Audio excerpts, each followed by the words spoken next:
Queremos saudar a todos com a paz do Senhor Jesus. Estamos iniciando o nosso terceiro episódio desse tema tão importante que é Bíblia, a Palavra Viva. Está sendo gravado diretamente aqui de São Paulo, da região do Vale do Paraíba. Estamos em São José dos Campos. E queria apresentar aqui os componentes da mesa que estarão nesse episódio conosco.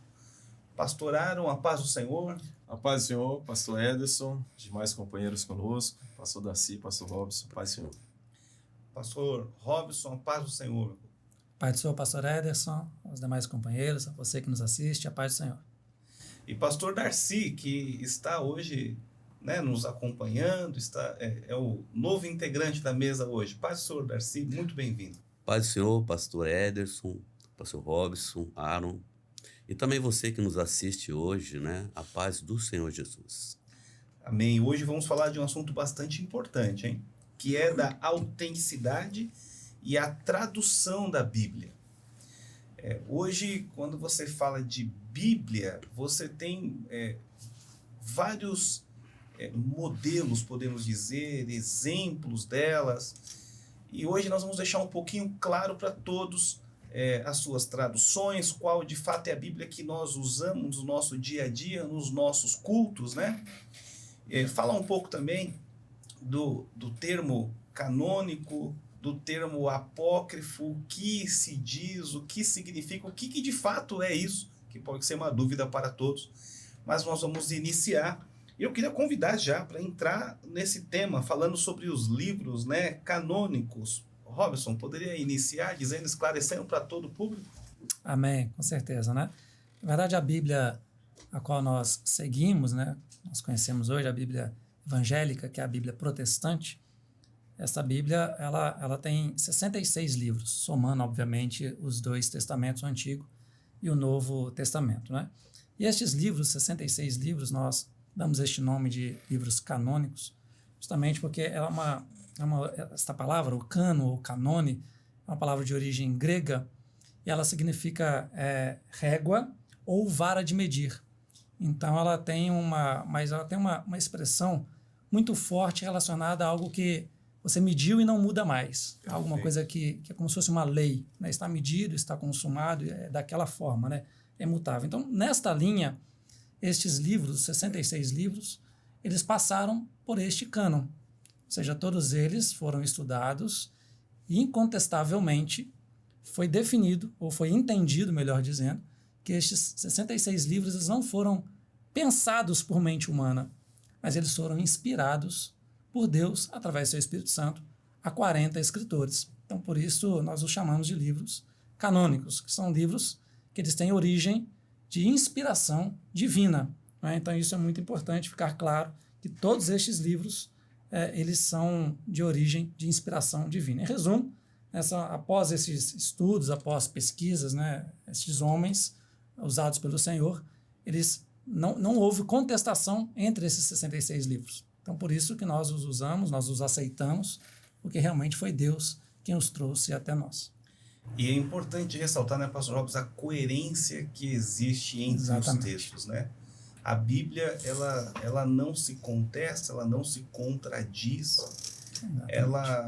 A mensagem do início que está em Gênesis e a mensagem que vai em Apocalipse, ela tem o mesmo objetivo, sempre o principal objetivo, que é revelar a salvação em Jesus Cristo. Exatamente. Quando nós olhamos, inclusive, o episódio anterior, nós falamos um pouquinho do Velho e do Novo Testamento, Nós podemos aqui acrescentar que o Novo Testamento, ele não anula o Velho Testamento. Perfeito. Muito pelo contrário, eles se somam com o único propósito de salvar o homem, de nos levar para a eternidade. Isso. A gente sempre usa essa expressão, que o Velho Testamento é uma sombra do Novo, Exatamente. Porque você, lendo o Velho Testamento, você vê no Novo Testamento, muitas coisas do Novo Testamento explicam o que está lá no Velho Testamento, E seguindo aqui com essa conversa, agora eu queria convidar o nosso convidado especial de hoje, que é Darcy, Darcy, pastor Isso. Darcy, que vai nos falar um pouco, vai nos aprofundar um pouco mais o entendimento dos livros apócrifos, o que são, o porquê desse nome, pastor Darcy.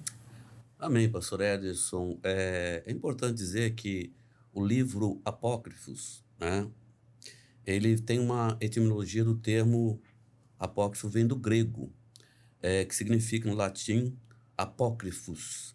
E, em português quer dizer uma obra religiosa, né, destituída da autoridade canônica. Tá? Então, significa para nós que esses livros, eles vêm sem a inspiração do Espírito Santo. Né?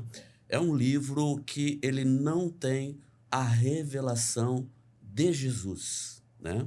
São livros que contradizem todo o objetivo profético dos 66 livros que o Robson bem colocou aqui, livros notáveis porque são inspirados pelo Espírito Santo, trazendo então ao homem aqui, né, a revelação de Jesus Cristo vivo em nosso meio.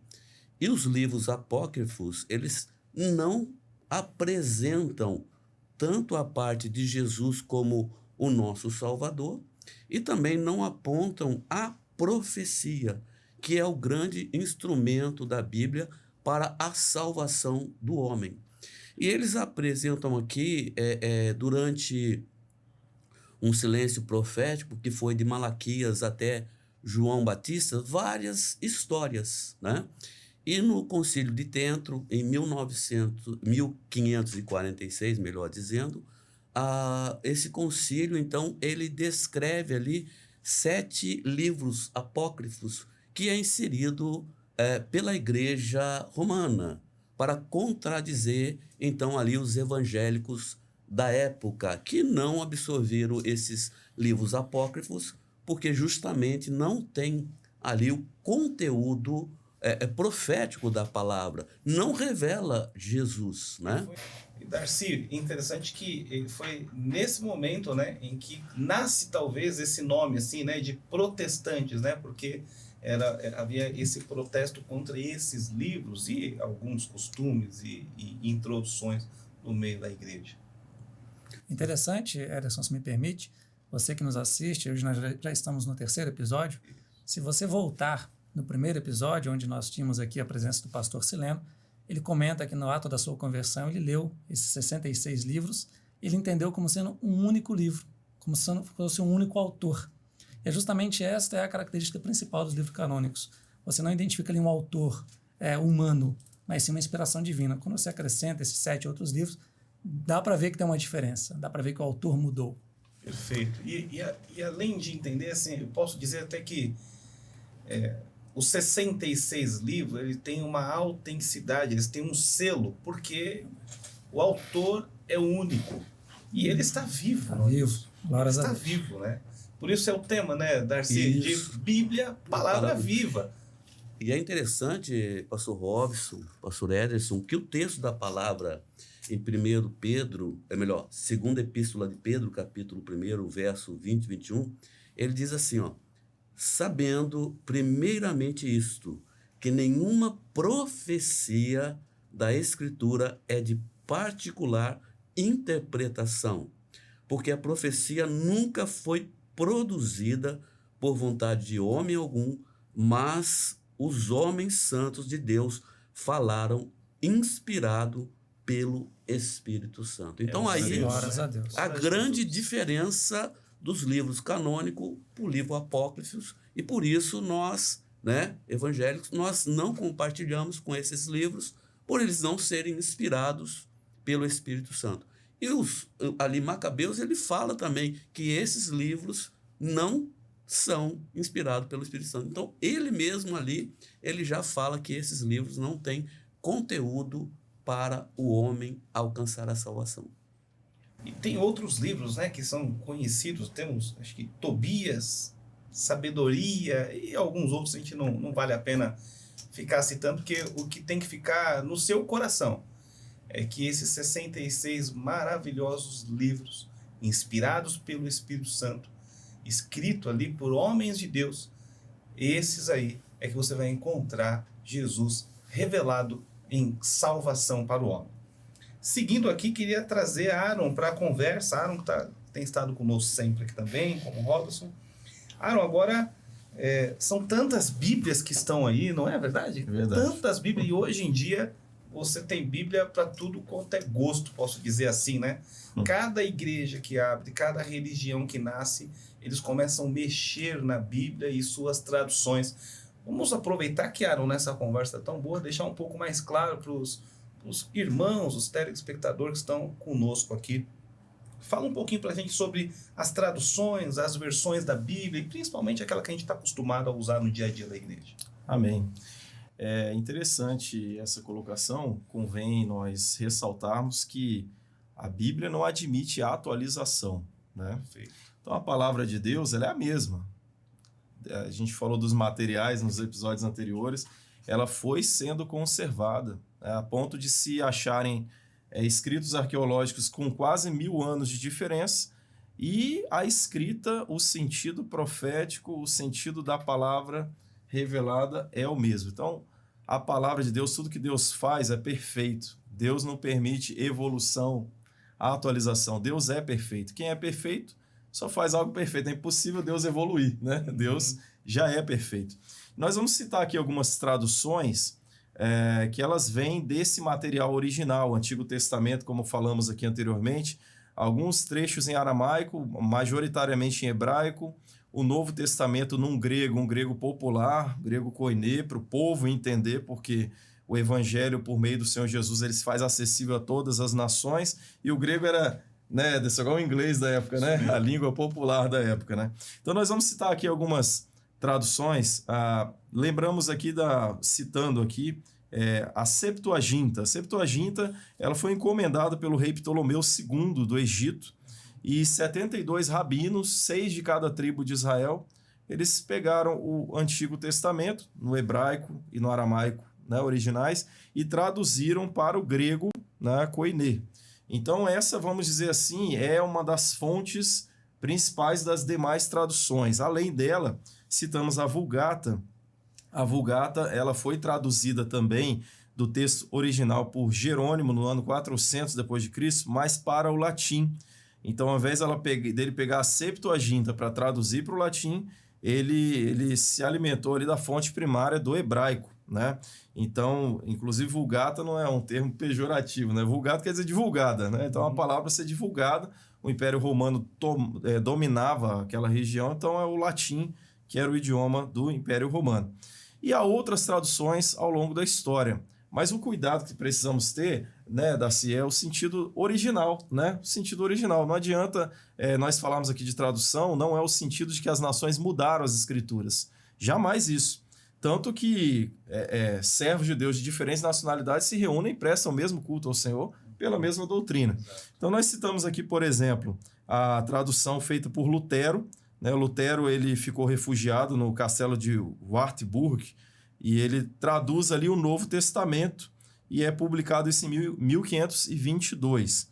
Mas ali ele passa um tempo a mais com a ajuda de outros estudiosos de Wittenberg para traduzir o Antigo Testamento. E essa outra tradução sai em 1534, falando aqui para o alemão, né? Importante, né, pastor Aaron, falar um pouco sobre Lutero, né? Assim, toda a batalha que ele teve, né? Ficar preso nesse castelo, até nasce aí o hino, né? Castelo Forte. Onde ele diz que o Castelo Forte é o nosso Deus, né? Ele entendia que aquele castelo ali, que o guardava por conta da tradução da Bíblia, né? Que naquele momento ia ser difundida, né? Para todas as línguas, né? Ele entendia que o Senhor era que estava guardando ele nisso, que o Senhor era o castelo forte dele. Então, foi um papel fundamental de Lutero nesse período. É interessante esse louvor, que a palavra ficará, né? É isso então, mesmo. não houve mudança da parte de Lutero. E foi traduzido para a língua do povo, o alemão, ali na região que ele estava. Aí tem outras traduções, por exemplo, nossos irmãos evangélicos de língua espanhola usam a tradução Reina Valera, que ela foi traduzida originalmente por Casiodoro de Reina em 1569 e revisada em 1602 por Cipriano de Valera, daí o nome Reina Valera. A King James é a versão mais popular na língua inglesa. Ele toma da fonte de Wycliffe. Wycliffe ele é de 1320. Wycliffe foi perseguido por traduzir a Bíblia ao inglês. A religião dominante da época cristã o perseguiu porque era um período que a Bíblia ficava no latim, uma língua que o povo não falava, e ele traduz para o inglês. Por pedido, né, do rei britânico, feita essa tradução King James, e essa tradução ela é o livro mais vendido na língua inglesa, né, disparado, sem comparações com qualquer outra obra literária inglesa, e é o livro, assim, vamos dizer, mais popular, né, e mais na mão dos crentes de língua inglesa. Citando aqui agora o nosso idioma aqui, o português, né, o idioma português teve a tradução da Bíblia mais tarde, né? João Ferreira de Almeida, ele traduz o Novo Testamento para o português em 1681. Então ele começa pelo Novo Testamento. E aí ele vai traduzindo o Antigo Testamento, mas ele vem a falecer 10 anos depois, em 1691. Ele para a tradução em Ezequiel 48, 21. Né? Então ficou o restante dos livros do Antigo Testamento. E quem finaliza esse trabalho é um amigo dele, pastor reformado chamado Jacobus op den Akker. Ele finaliza e no ano 1753 é publicada a Bíblia completa em português em 2 volumes, sendo que em 1819 a Bíblia Almeida ela é impressa em um só volume em Londres. Então, enquanto falamos de Lutero lá de 1534, versão Novo e Velho Testamento, a portuguesa, né, João Ferreira de Almeida, 1819. Existe também uma tradução mais usada no meio católico, que é Antônio Ferreira de Figueiredo, né? Ele demora 18 anos, Antônio Ferreira, foi nascido em 1725. Há outras traduções ainda no Brasil, né? A primeira tradução feita no Brasil mesmo é por Joaquim de Oliveira e Abreu, e há outras edições, né? Que aqui, por exemplo, em 1879 feita a primeira edição brasileira do Novo Testamento de Almeida, revisão feita por José Manuel Garcia, pelos pastores MPB de Carvalhosa e Alexandre Blackford. Bom, mas em meio a tantas traduções, né, nós deixamos aqui uma recomendação referencial. Muito bom. A Igreja Cristã Maranata, nós adotamos a Almeida Revista e Corrigida. Né? Segundo a Sociedade Bíblica do Brasil, é a edição mais próxima, né, da tradução primária de João Ferreira de Almeida. É claro que ela tem um português mais clássico, vamos assim dizer, e daí vem também a Almeida Revista e Atualizada com uma linguagem um pouco mais contemporânea. Mas usamos de padrão a Revista Corrigida, que consideramos assim mais próxima aos originais e o que usamos aí como padrão, né, nos cultos e reuniões, citações, a Almeida Revista Corrigida. E geralmente quando usamos outras versões, nós especificamos, né, que estamos fazendo uso de outras versões. Bem, usamos às vezes também a atualizada, né? Em alguns momentos, né? Almeida Revista e Atualizada. Exato. Mas eu queria deixar aqui uma mensagem para você que nos acompanha, porque deve ter muito cuidado ao escolher a sua Bíblia, a Bíblia que você vai ler, porque estamos vivendo um momento, né? Podemos até nos ligar um pouco à escola bíblica dominical, né? Momento de Laodiceia. Estamos vivendo um momento em que muitas denominações, podemos dizer até religiões, estão inserindo novas edições da Bíblia.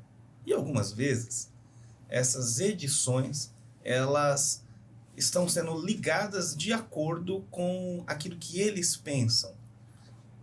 Sendo um pouco mais claro, mudando algumas palavras, manipulando a palavra, né? Né? Exato. Tentando usar diferentes traduções, né? Quando abre ali a tradução dela, e isso muda o sentido da palavra.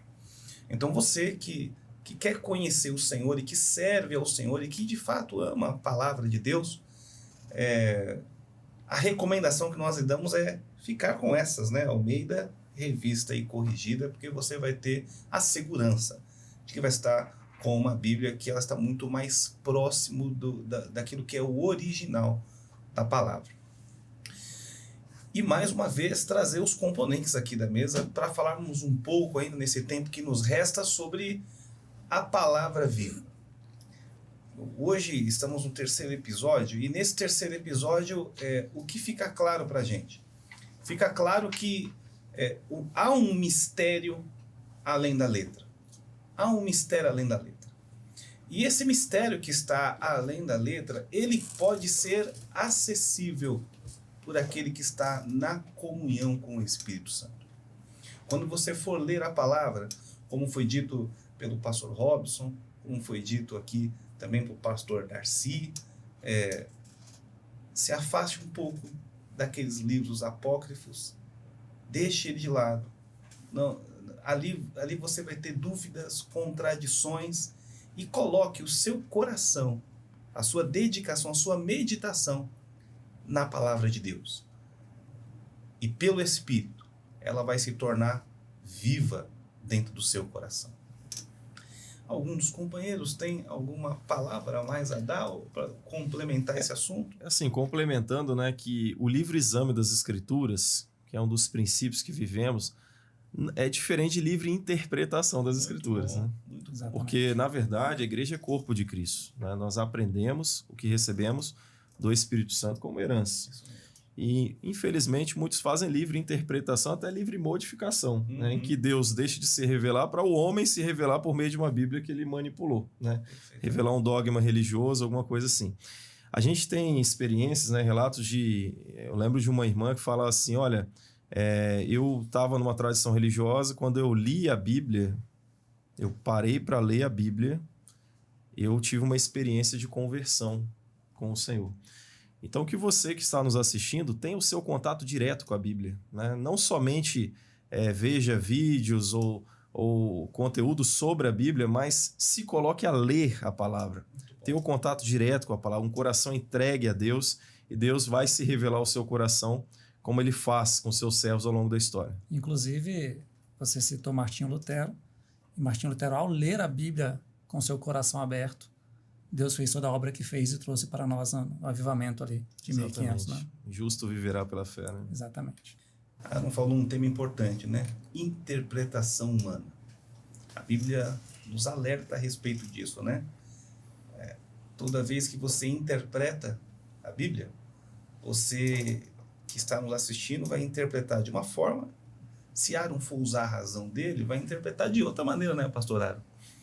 Mas quando ela vem revelada pelo Espírito, o sentido ele é profético, aí ele muda tudo e ele vai te colocar no tempo profético da igreja.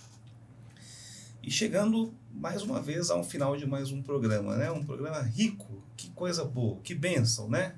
Glória a Deus, glória a Jesus. Despedir aqui dos irmãos, pastores que estão conosco e você que nos acompanha. Nós teremos um próximo episódio que iremos falar da Bíblia confirmada pela sua história. Na história, a Bíblia sendo confirmada. Um episódio bastante interessante. Não perca, hein? Que Deus abençoe a todos. A paz do Senhor. Paz do Senhor. Paz do Senhor. Paz do Senhor Jesus.